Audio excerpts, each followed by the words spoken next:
Welcome back to Drilled. I'm Amy Westervelt. Today, I want to talk about something that has been getting a lot of attention lately and is kind of rife with misinformation. That is the environmental impact of the Electrify Everything movement. This is something that a lot of climate folks have been really hesitant to talk about or even have been kind of defensive about because they don't want people talking as though renewables have the exact same impact as fossil fuels, or this idea that they'll be even worse, or that they're not an improvement. All of these are talking points that several folks on the right are starting to push. You've got Ted Cruz wringing his hands about child labor in cobalt mines, for example. You've got a lot of pundits who carry water for the fossil fuel industry, claiming that the land required for both mining and installing renewables, the materials required, all of that is going to be a bigger environmental problem than drilling for oil. That is not true.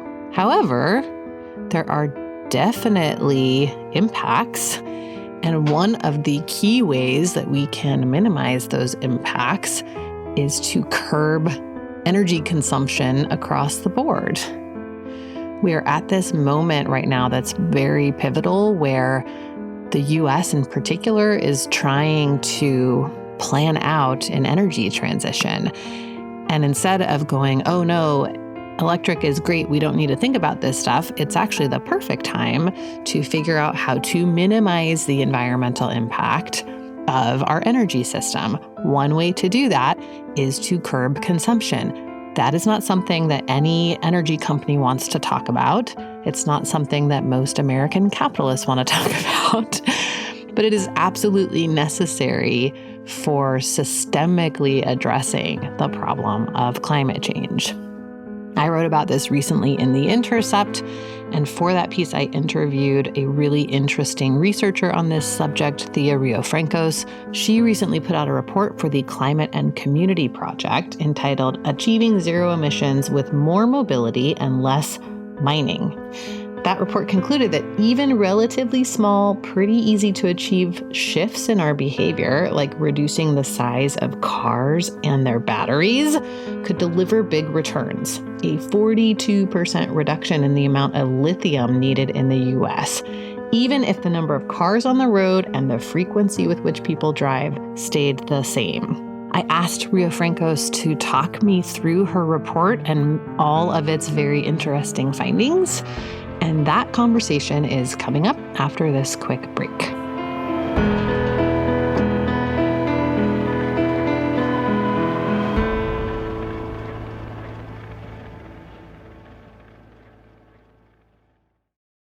USAA knows dynamic duos can save the day, like superheroes and sidekicks, or auto and home insurance. With USAA, you can bundle your auto and home and save up to 10%. Visit USAA.com/bundle. Bundle savings are off total premium, not available in all states or in all situations. To qualify, auto policy must be active prior to property policy issue, subject to change. Restrictions apply. Membership eligibility and product restrictions apply and are subject to change. USAA means United Services Automobile Association and its affiliates, San Antonio, Texas. The Abercrombie Kids Summer Sale is in full swing, with up to 50% off select styles for the season. Summer plans, vacation, and camp days are all covered with new dresses, shorts, tees, and swim. Abercrombie Kids has the summer staples they need and the looks that they want to wear. Shop in-store, online, or in the app. Offer applies to select styles as indicated. Discount applied at checkout online. Here at the Almond Joy Factory, where tropical vibes abound, we use soft, fresh-tasting coconut. The crunchiest almonds and delicious chocolate candy. Ah, but do you know what our most important ingredient is? Sometimes you feel like a nut.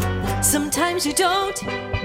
Almond Joy's got nuts and something even way better than that. Yes, Almond Joy is made with almonds and joy.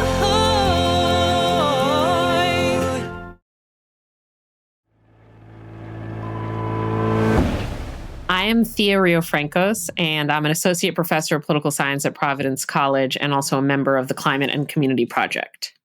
Can I have you, and I know this is annoying because you just wrote an 80 plus page report on it, but can I have you just give kind of a brief summary of what this report is and kind of what you're putting forth in it? Maybe I'll start with like the origins of why we even thought to create this report, because I think it helps listeners understand like what the state of the kind of policy and academic conversation is on these topics and what some of the gaps are. So many years ago in early 2019, when I was first in Chile researching the social and environmental impacts of lithium mining there, and Chile is the world's #2 producer of lithium, and also some of the kind of contentious politics around extraction of this mineral, I started to kind of think, would it matter in terms of how much lithium was needed, how the sort of global energy transition is designed, or how the US energy transition is designed, right? Are there futures in which less lithium and less of these other transition minerals are required than some of the most alarming kind of reports and predictions I began to see from the International Energy Agency and then the World Bank and multiple other forecasting agencies, which were and remain pretty alarming in terms of how much mining they are predicting will occur or be demanded. And I started to kind of look for that research. And at the same time, I was doing a lot of climate advocacy work, a lot of Green New Deal organizing. And so I was thinking a lot about an urgent and rapid and just energy transition in the US. But I was kind of thinking about both ends of the supply chain at once. Like here I am in Chile in the Atacama Desert, seeing these mining related harms. And then there I go in the US kind of advocating for a rapid transition. Like, how do I align these two goals? And is there a way to kind of have a less extractive energy transition? And the answer was that research didn't exist, at least not for the US transportation sector, right? And each year that went on, up until the present, up until the launch of our report, that research still didn't exist. I saw forecast after forecast that assumed basically a binary of the future, right? Either we stay with the fossil fuel status quo and the existential crisis that is causing for the planet and all of its people, or we transition to an electrified, renewably powered future, but that doesn't really change anything about how these sectors or economic activities are organized, right? So it's binary. It's either fossil fuel or kind of electrified version of the status quo. And there was very little research sort of in between those two, or that mapped out or sort of broke down. Let's look at the electrified future and say that there are multiple ways to design it with implications for all sorts of things, including how quickly we advance towards our climate goals, including how equitably we do so, and including these kind of supply chain considerations that we also bring to the table in this report. So, with that kind of frustration, but also that kind of continued curiosity about like, is there another path forward that's not currently being modeled? We set out to create that model and kind of actually have a data-driven analysis of the very different pathways, all of which are zero emissions, all of which are electrified, all of which are renewably powered, but vary tremendously in the specifics in ways that, as I said, have these kind of broader implications. And to combine that with more qualitative research on the harms of mining, on some of the supply chain bottlenecks and constraints that we see on the horizon, and to produce something that we hope is kind of useful to advocates across the supply chain, whether it's climate, transit, folks that are concerned about mining impacts, whatever the issue at stake is, I think that there's a way to align them if we think holistically about the design of the energy transition. Yeah. Okay. And I think that one of the things that really jumped out to me in this report was, again, like kind of along the lines of this binary that you're pointing out. I think people are often like, okay, we can either electrify cars or have fossil fuel cars, and that's it. There's been very little conversation about moving away from car dependency in general, and very little policy movement on that front. I feel like, every once in a while, Elon Musk will like poo-poo the idea of public transit, and we'll get a little bit of like a Twitter spat going about it. And like, there just hasn't been as much conversation about that as you might expect when we're talking about decarbonizing transport. So I'm wondering if I could have you kind of map out these 3 different or 4 different scenarios that you map out in the report and kind of walk people through what would be required to do each of those. I was really struck by the fact that like even if nothing else changes and we just have some policy around the size of EV batteries, for example, that would deliver a pretty major reduction in these impacts that you're talking about. So the way that we design our report, it is kind of interesting. And I think, again, it draws out these themes of connecting the dots kind of across the supply chain. We first kind of sketch out what are different possible zero emissions transportation futures. Like if we look ahead to the US in 2050 and assume that our transportation is 100% without carbon emissions, what would that actually concretely look like? And we sketch out 4 different scenarios, again, all of which eliminate emissions, but they differ, and in some cases pretty dramatically, on a variety of parameters. So the first scenario, as you kind of suggested, and as I was hinting at earlier, just keeps everything the same except electrifies it, right? So we have the same patterns of car usage and car dependency and vehicle ownership.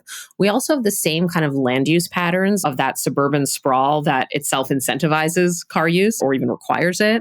And so we change basically nothing about American society, built environment, infrastructure, but we swap out ICE vehicles for EVs. And we do so in a growing manner over time until we get to 2050.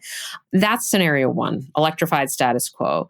We have 3 others, and what they do is kind of progressively, in a stepwise fashion, add in more changes. Some of them are not huge changes. Some of them are more dramatic. And so it gives us a real range. And as I said, gets into the black box of electrification and opens it up and reveals it to be a whole host of choices, right?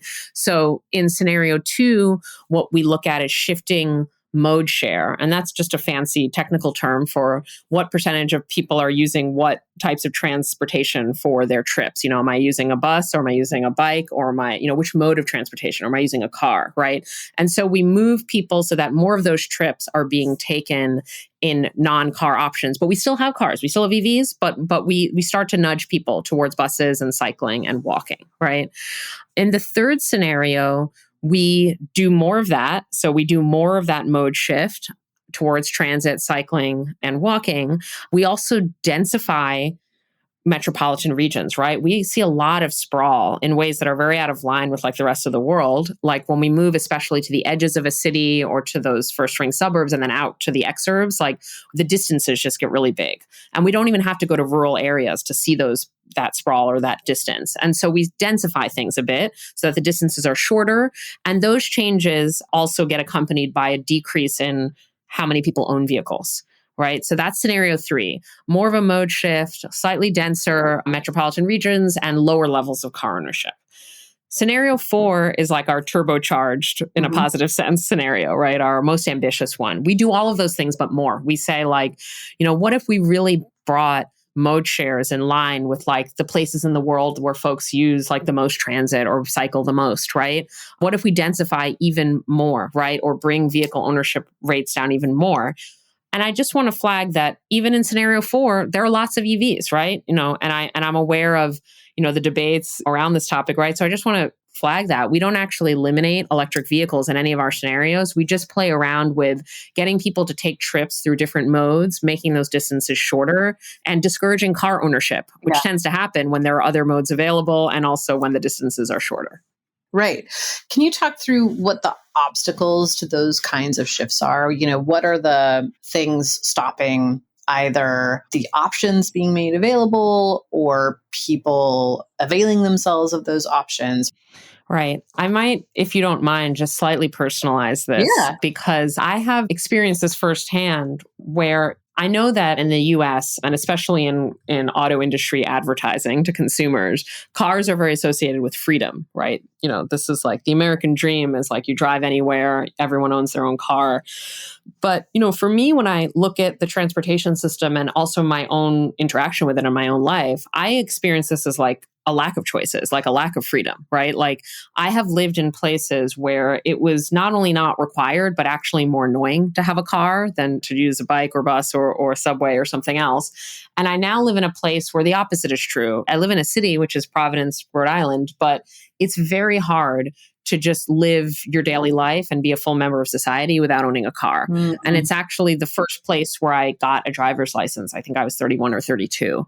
In other places I lived, as I said, in the US and elsewhere in the world, it was just not a thing. You didn't have to own a car. I grew up in New York City, so I know I'm weird, but I more kind of just want to say that like I moved to a place that again was an urban environment, and there are buses and people, there are some bike lanes a little bit, but it was impossible for me to commute to work and to do the rest of my daily life stuff without a car. I had this exact experience. I lived in San Francisco and Oakland forever, and then I moved to the mountains, and like there's theoretically a bus, but it's like there's like a 2-hour spectrum of time of when it may or may not come.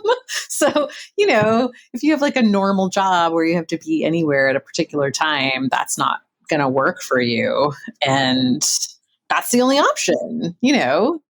Yeah, I think that it's totally understandable to me that the vast majority of Americans use cars to get around because they live in contexts, even some urban contexts, but especially suburban and obviously especially rural contexts, where there really is no other option. Right. And so I neither blame individuals for those choices, nor do I see our current transportation system as a paragon of freedom, right? Especially when we consider how financially burdensome cars are for poor and working class people, right? It's a real, you know, it's just an expense, and it's a set of annoyances of maintaining increasingly old cars and filling them with gas that's increasingly expensive, right? Right. And, you know, there's a real affordability concern around electric vehicles, which obviously federal subsidies are meant to address. I don't oppose that, but I do think that it raises the question of, is there another path forward? Not that fully eliminates electric vehicles. I don't see that as feasible in any like near or medium term, but that kind of gives them the right proportion in a broader transportation system that involves other options and other possibilities for people to move around that are more equitable, more affordable, maybe even free. If we look into experiments and like the fare-free buses popping up in some cities that are more active, like biking and walking, and good for physical and mental health in that way. You know, there's a whole host of benefits that accompany just, again, not eliminating cars, but bringing them down to size and having other modes of transportation available to people and sort of creating different types of streetscapes and land uses around that.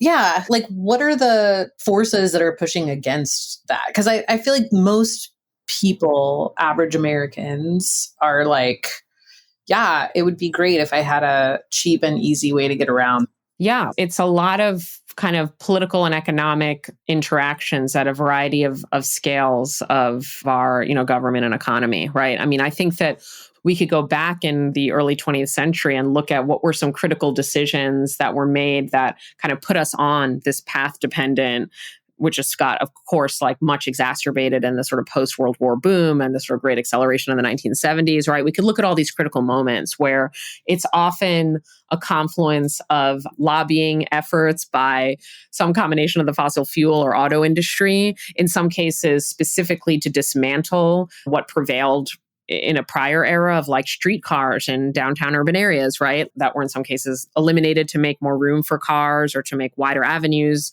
you know, the neighborhoods that were destroyed by highways, the whole emergence and very high levels of government investment in the interstate highway system, the sort of declining investment, on the other hand, for public transit authorities and for the commuter rail systems. And let's not even get into Amtrak sort of state of affairs, right? So, you know, I don't have a conspiratorial worldview, though sometimes it can be tempting, right? Yeah. But there are a lot of decisions that took place at relatively high levels of power, authority, and sort of financial investment and resource allocation that in combination and at critical junctures of US history where we see these inflection points that kind of both put us initially on a path of car dependency and then reinforce that over time. And my concern, and just to sort of close this point out, is that we are at such a critical juncture, you know, between the sort of escalating climate crisis and the ways that that is destabilizing people around the world and in the United States, right? On the one hand, and on the other hand, this exciting and very important opportunity to totally change the energetic foundations of the world, right? Like to move away from fossil fuels once and for all, and to go to, you know, to power our societies through renewable energy.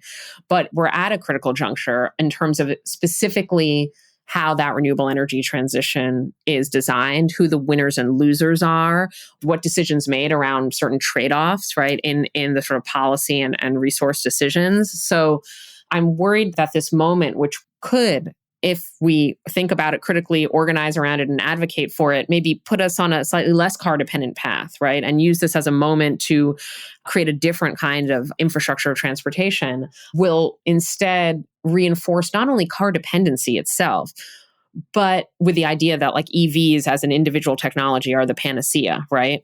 But actually reinforce some of the worst trends within a car-dependent status quo. And I specifically am thinking about gargantuan cars with gargantuan batteries, which actually take us further away from climate goals. Right.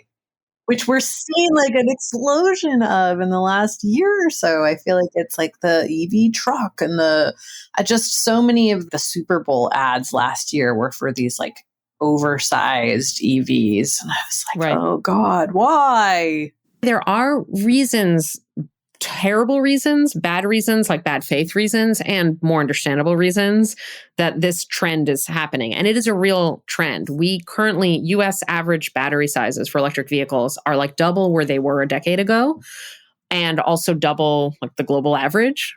And so they're really on their own path right now. They are just getting larger and larger. All of those also, it's worth noting, the larger the battery, the more raw materials. And we'll get into in a moment, like what our findings were with different, how much lithium would be required by these different scenarios. But, definitely larger battery means more lithium and more of anything else that goes into that battery. It also, by the way, means more expensive. I think the e-Hummer is like $110,000. It's so expensive that it doesn't even qualify for the IRA subsidies, which max out at $80,000 for an e-SUV. So they're not affordable. They're very heavy. They're even heavier than the equivalent, like a gas guzzler SUV, because the battery is so heavy, which poses safety risks to pedestrians and other drivers. So they're wrong on all counts. The real reason I think they're being pushed is because the auto industry has a massive need for new financial investment in retooling all of its factories to create EVs instead of ICE vehicles. And they want a profitable sales item. And as we know, just like with gas guzzling SUVs, e-SUVs have really like wide profit margins. Like they're really profitable compared to more compact cars. So that's their obvious interest. And then they sell this as consumers are demanding it. Now, that's less clear to me because of how tightly connected consumer preferences are with fossil fuel and auto industry advertising. But, to the extent that consumers want these, I think, there are different reasons. We could get into sort of like toxic masculinity stuff. But to just put that aside, like I think the most valid reason that a consumer would want a large vehicle, aside from if they're like a construction contractor or something, is that they're concerned about range, right? They think a larger battery is true. We'll get them more range. We'll get them 200-300 miles, right, on a charge. And we have a really insufficient charging network in the US. So that is real, especially for folks, again, in those really sprawly rural and suburban areas and exurbs where, you might be going long distances between a charging station. Of course, most folks are taking really short trips on average. But so it's more of a mental anxiety than a sort of real one, if that makes sense. But, the way we address that is through thinking about charging stations, through thinking also about density and the distances that folks are sometimes traveling, rather than filling that gap with an e-Hummer, which is just not a rational way to fill that social need. Right. Do you feel like the automotive lobby and industry kind of in general gets less attention than the fossil fuel guys in all of this? And is that fair? I see so much more on the oil companies, but that's also because of the work I'm doing. So I don't know if it seems to you like there's an adequate amount of attention on the way that the automotive industry works to shape policies and market preferences and all of that kind of stuff. I don't think there is enough. And it's a really important industry to look at both historically in its role and, as I said, lobbying to dismantle other transportation options. So we should have that critical historical lens, and how deeply intertwined its interests have been with the fossil fuel industry and fossil capital, right? So that's another lens, right? Sort of approximate to your own work. And then on the other hand, how they, alongside mining companies, some of which, by the way, are like coal companies too. I mean, these mega mining companies mine in multiple sectors, including in fossil fuel sectors. Right. And so now mining companies and auto companies are literally, and this is no exaggeration, you can go to any of their websites, investor relation communiques, press releases, and see how they're setting themselves up as like climate saviors. Like the auto industry with the mining industry is going to save us from the climate crisis. That in a deep way, the mining industry, qua its role in fossil fuel extraction, and the auto industry as like the main consumer good, aside from the power sector that uses fossil fuels, like these are the culprits, not the saviors. Right. And I don't think we should be designing an energy transition or envisioning one in which these two industries have as large and sort of strategic roles as they currently do. Yeah.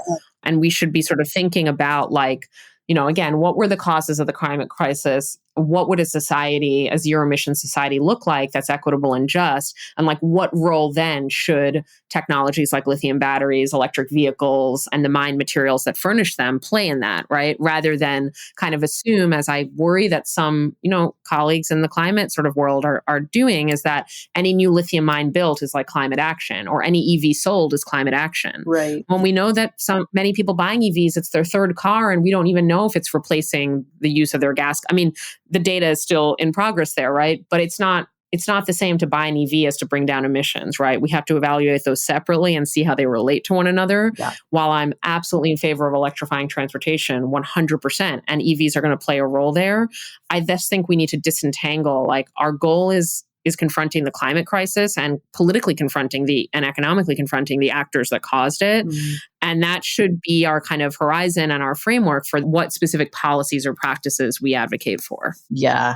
The thing I kind of come back to over and over again is that just replacing the energy source is not ever going to be enough. There needs to be a different decision-making framework. We can't keep evaluating decisions in the context of how little change does this require of people, or how little change does this require of companies or whatever. And you mentioned Chile before. One of the things that I've been looking at is rights of nature as sort of an example of a different type of decision-making framework that just prioritizes different things than, corporate profits or, lack of discomfort for consumers. I'm curious what you think about the shift that is happening in some Latin American countries towards that, and whether it is one of the ways that people could start to look at, okay, what does a different decision-making framework look like? For sure. No, I'm so glad you asked about that, because I think that, first of all, in and of itself, it's a very interesting legal innovation that's been adopted, as you said, in several Latin American countries, in constitutions, in ordinary law, and regulations, and increasing numbers of court cases that have been won on nature's behalf. And so it's a whole interesting topic in and of itself. But just to zoom out a little bit, I think that I'm a little biased in terms of both family background and also my research area being Latin America for so long. But I do think Latin America really shows some of the most both harmful, but also progressive and just and innovative, like instantiations of both extractive sectors and of potential ways that humans and nature can relate to one another. Yeah. Like the whole range is there. Like, just to make it really stark, like, on the one hand, Latin America is the most dangerous place in the world to be a water or environmental defender, right? To be someone who is defending their access to clean air, to their livelihoods, to culturally sensitive territory against the encroachment of whether it's extractive sectors or the agribusiness sector. Both of those are pretty culpable here.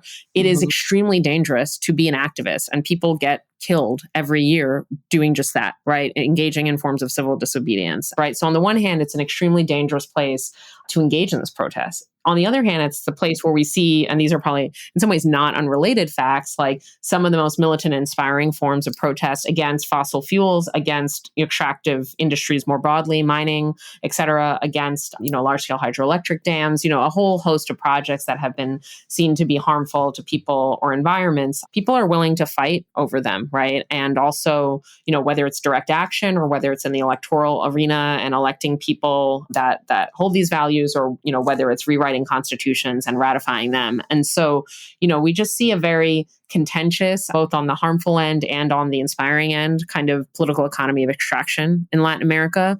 And I think this is more relevant than it seems, not just because Latin America is sort of close by and we share a hemisphere, and so we should think about, what's happening south of us, let's say, but also because, as the US, Canada, a bunch of European countries are wanting to onshore mining, so-called critical minerals mining, for strategic purposes, right? We want to make sure we have lithium at home, close to home, and we build these supply chains at home instead of being reliant on, foreign entities of concern. I think that's the language that's used federally for China and other countries that have large roles in these supply chains, right? So there's this desire on the part of policy elites to onshore a lot of mining, right? I like to refer to this map that the Center for Biological Diversity Nevada director, Patrick Donnelly, maintains of lithium mining in Western states. And he's mapped like 110 projects at some level of like permitting or financing across just the Western part of the United States, just the Western states, right? 110, just lithium, right? Not all the critical minerals and not all the states in the country. And of course, some of these mines will never happen. They'll encounter a regulatory hurdle or a financial hurdle, but it's a lot of projects, right? And so as the US is kind of scrambling, the US government, I should say, and to some extent, corporations as well are kind of scrambling and saying like, we want to do all this mining here. And GM just literally invested hundreds of millions of dollars directly into a lithium mining project in Nevada. So this is the mining industry, auto industry relationship is getting very close now. As that's happening, it's going to spark conflicts that don't look that different from conflicts in Latin America. They're often going to involve indigenous peoples, not exclusively, but in many cases they do. They're often going to involve concerns about groundwater, about were we properly consulted? Did we give our consent? And these are exactly the structural conflicts in Latin America. And you'll see this, similar opposing arguments like mining will bring jobs, mining is good for national security, et cetera, right? So that kind of whole gamut of the way the politics of mining plays out, to sort of see how that has happened in Latin America, which contains some of the top producers of X or Y mineral in the world, right? Chile is also the number one copper producer, right? I think shows us not exactly our future, but does show us what a society looks like that is riven over conflicts over extraction, which is maybe not how we think about the energy transition, right? Because obviously the energy transition involves moving away from the enormous volumes of extraction for fuel, right? And that's important. And many a climate advocate will rightfully point out that the amount of coal and gas and oil mined in our current energy system just is so much bigger than the amount of critical minerals mining that will take place over the next few decades. And that is true and correct. But I think that just saying that does not really tell us very much about how the politics and social conflicts and divides around the mining that will happen during the energy transition are going to play out. And just saying that fact doesn't actually wrestle with the environmental, social, or even geopolitical and economic kind of impacts and dilemmas posed by the mining that's to come, at the same time that we know that overall it's like less extraction from the earth in a system that constantly extracts for the purposes of fuel. Right. That's such a good point. Okay, so can I have you just recap some of your high level findings in this modeling? Yeah, thanks for asking that. And I'm going to go to the most dramatic finding just because I think it shows the full range of possibility ahead of us, right? It sort of nicely arrays like the sort of worst and best case scenarios. So if we go to the year 2050, our model models zero emissions transportation, what that would require in terms of lithium mining from now to 2050. But if we just take that snapshot year of 2050 and we look at lithium demand, our worst case scenario to our best case scenario is a 92% difference. So if we just take the year 2050, this future that we're looking at, a zero emissions transportation sector, our worst case scenario is we maintain current levels of car dependency, car usage. Cars have this outsized kind of share of overall transportation modes. Vehicle ownership rates remain like the same as they are now. And we also continue on this trend of bigger and bigger batteries, right? That are getting more and more out of step with like global averages. That's our worst case scenario. Things get kind of actually worse, but electrified. And our best case scenario is we bring battery sizes back to a sort of reasonable size. We expand how many folks are using buses or cycling. We densify our suburbs a bit. We have maximum levels of recycling and recovery that are technically feasible. That second future is 92% less lithium than the first future. And I know that the ambitious future is probably beyond the realm of what feels politically possible right now. And I understand that. I am not like living in the clouds. I'm aware of that. But I think that having that option on the table, because in that most ambitious future, we totally eliminated emissions and everyone has a way to get around, right? We're not denying anyone mobility and we're not falling short of our climate goals. And we could have that future and use a lot less lithium and then have all these other amazing co-benefits of reducing car usage. Right. And then I want to throw out one other finding. I'm going to go for a drama right now, right? Because you can get into the granular findings where we have in-between levels of X, Y, and Z. Another finding that I really like, just because it addresses folks who are understandably concerned that like there is no America without car dependent. We can't move away from being car dependent. We just have to suck it up. And I say to those people, we could stay in scenario 1, which is the one where we keep levels of car usage and vehicle ownership rates and we don't densify anything and we have lots of sprawl. We could stay in scenario 1 and we could just bring our batteries to like the right size or not this gargantuan size. And in 2050, we could use 42% less lithium with the same amount of cars and the same amount of car usage and vehicle ownership if we just make the batteries a more normal size, like rather than the super size. And we're talking about like normal, like completely competitive with everybody else's battery size. It's not a smart car, those tiny European cars. I'm not even going there because I know my audience, I know my limits of what I can suggest. So no, we're talking about the Nissan Leaf or we're talking about what people drive in Berlin or whatever. I mean, meaning our peer nations in wealthy global cities around the world, like what are people driving if they do drive? And that's the battery size I'm talking about. Yeah, that is incredible. And also like quite hopeful and achievable. I think that if people are like, oh, come on, the fact that there's this option on the table that really doesn't require, a heavy lift that would deliver 42% less lithium is pretty incredible.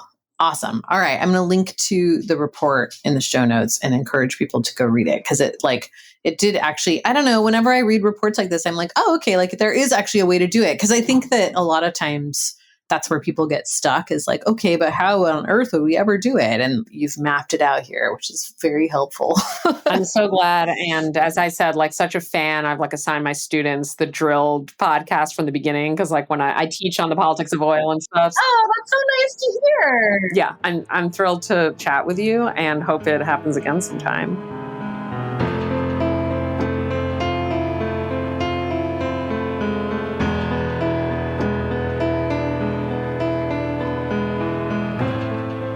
Drilled is an original Critical Frequency production.